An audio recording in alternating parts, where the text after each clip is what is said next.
My whole life, I have been defined by my hair. I was born with a full head of hair, and what I heard my whole life was, oh, such beautiful hair. Interestingly, my hair was very straight when I was younger. It wasn't until I was in my 20s that my hair became curly. Um, and it's just always been. I've had strangers stop me in the street to say, "Oh, your hair is so beautiful." I've had just a lifetime of my relatives um, saying almost in a way of like, well, nothing else about her's pretty, but she's got good hair. And it always felt like my only acceptable feature. As a child that had weight challenges since I was about 5 or 6, as a child with a disability, um, who walked with a pronounced limp when I was a kid and had major surgery and missed almost a full grade of school. Um, I never felt like I fit in, especially as a woman. I used to get mistaken for a boy when I was younger, and a lot that happened a lot. And I just never felt feminine enough. I never felt pretty enough. I never felt acceptable in this culture. And my hair was the one place where I felt like I could pass. I got a win. And it's also been, so because of that, it's been a source of pride and also a source of fear. What if I lose my hair? What if something happens to my hair? If I get a bad haircut, especially as a teenager, oh my Lord, it was the end of the world. Um, so this has just always been something that I've been aware of. And the women in my family dye their hair um, forever. I started going gray, I think in my 20s, but I've dyed my hair um, ever since. And I remember one of my cousins actually let her hair grow gray, and um, my mother saying, "Oh, she looks so old and ugly and haggard because she had gray hair." So that was just never acceptable. Going gray was not acceptable. So I just turned 50 this year. I have a lot of gray hair, and I spent the last 20 years coloring it. It's expensive, it's time consuming, um, and it feels so tied into that old way of trying to be acceptable within this culture and being defined by my hair. So, yeah, so I decided that the best thing to do is shave my head and just let my hair grow in. And it feels very, I mean, I know at Naropa, shaving your head is not really that, it's not unusual. Um, and, for each individual person, it has meaning, it has a ritual, it has purpose. And so for me, this is a very big deal to say no to the old ways that I felt bound to cultural norms, the ways that I tried to fit into cultural norms and never felt like I did, even if I spent all the time and money. Okay, I'm gonna cry, and my cohort knows this is not any, they're not surprised right now. So it feels like turning 50 and saying, you know what, I have things to offer to the world. And if I'm trying to hold on to some belief that I have to pretend to be younger than I am or have to be something that I'm not, that will limit my ability to be in service. So I'm going to shave my head tomorrow and you all get to witness it. Um,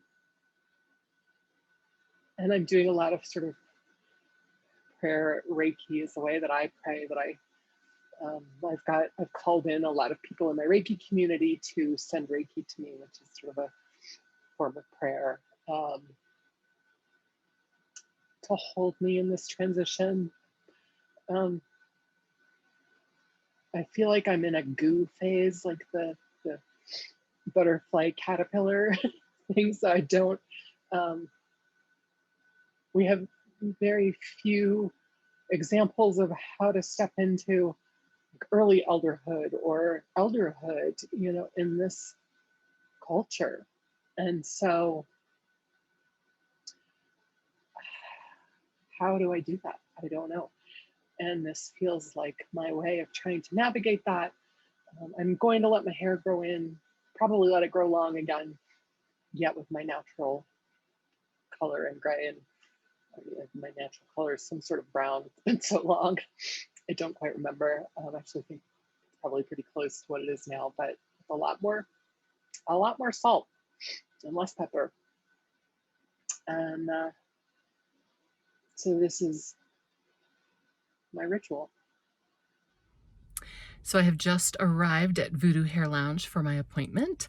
Natalie, who is coming to support me, is on her way. She's stuck in traffic, but should be here any minute.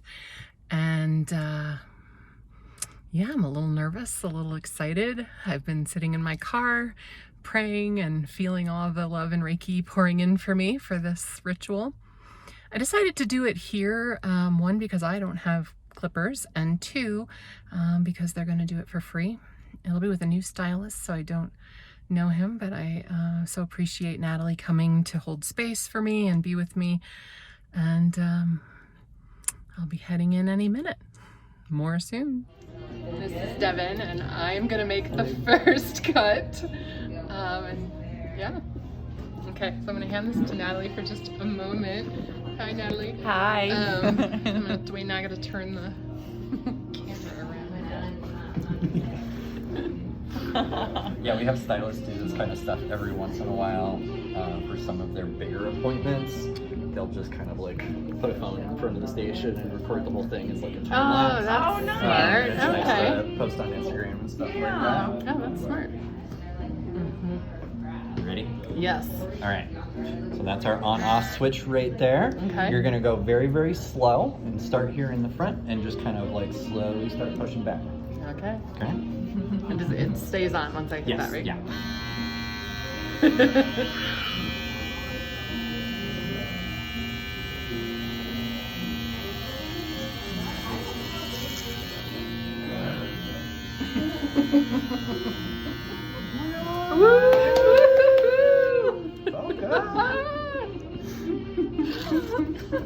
Now comes the fun part. Yeah, now we just go for it. Yeah. Stick a little bit of that in there too. There you go. That's a nice little lock. Ooh. Thank you. That is a good one. Perfect. You can totally set that down.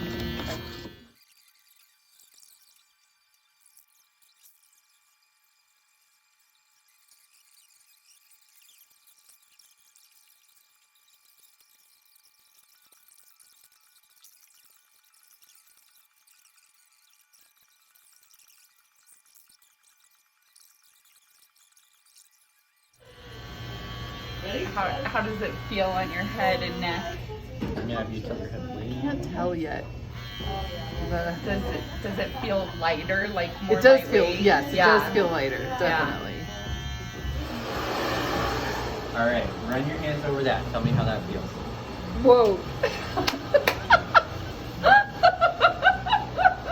You feeling? Yes.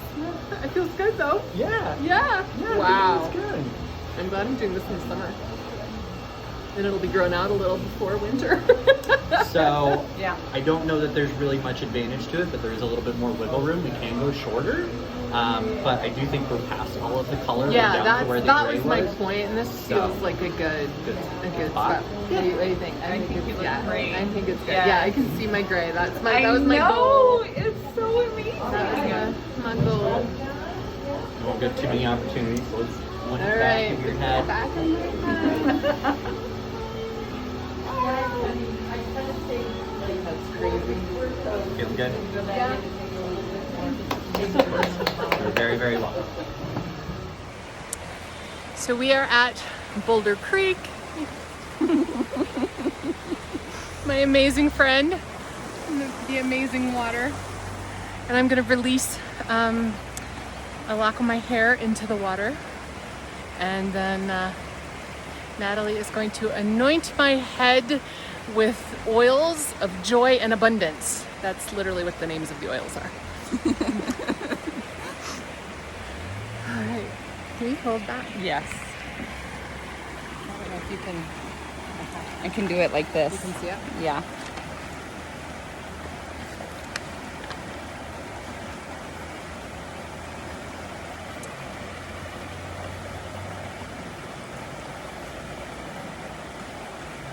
So I'm releasing the past without knowing what the future is, and I'm just gonna live in the unknown for a while until the new unfolds. I'm releasing with so much gratitude for my path to this point, and with so much love for myself and for the amazing life that I have.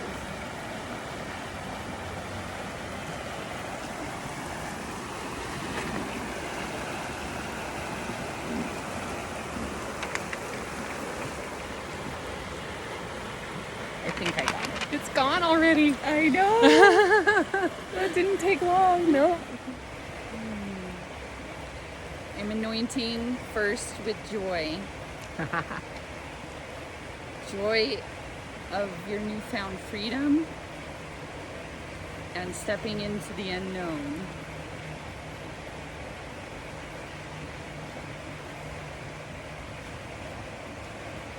And now I'm releasing or blessing with abundance.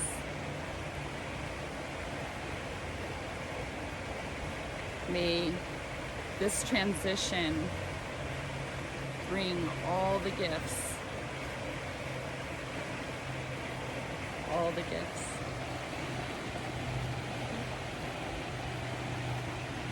With love, my friend.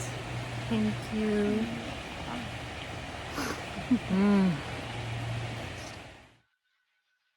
It's the next day. After I turned off the camera last night, this beautiful red-orange butterfly landed on a branch across the creek from where Natalie and I were sitting, and it felt very auspicious to me. For me, butterflies are a sign of transformation, so it felt perfect, and I felt very acknowledged in my ritual, which was very sweet and very moving for me. And Natalie and I sat for a while and talked, and then we went and got root beer floats, and it was really lovely. Thank you so much, Natalie. And thank you to everyone who held space, sent prayers, and Reiki for me. Very, very grateful for all the support I've had in this. And then now I'm in the goo. I'm in this liminal space between this old way of trying to fit this dominant paradigm that I never felt I was fitting into, and not knowing how to be without that struggle and without that energy expenditure. So I'm in the in-between, and that's good. And that is where I'm ending my ritual. And it's not the most comfortable space, and it feels really juicy and alive. And it's something to be lived into. So that is how I end this ritual, in the goo, with a lot of space and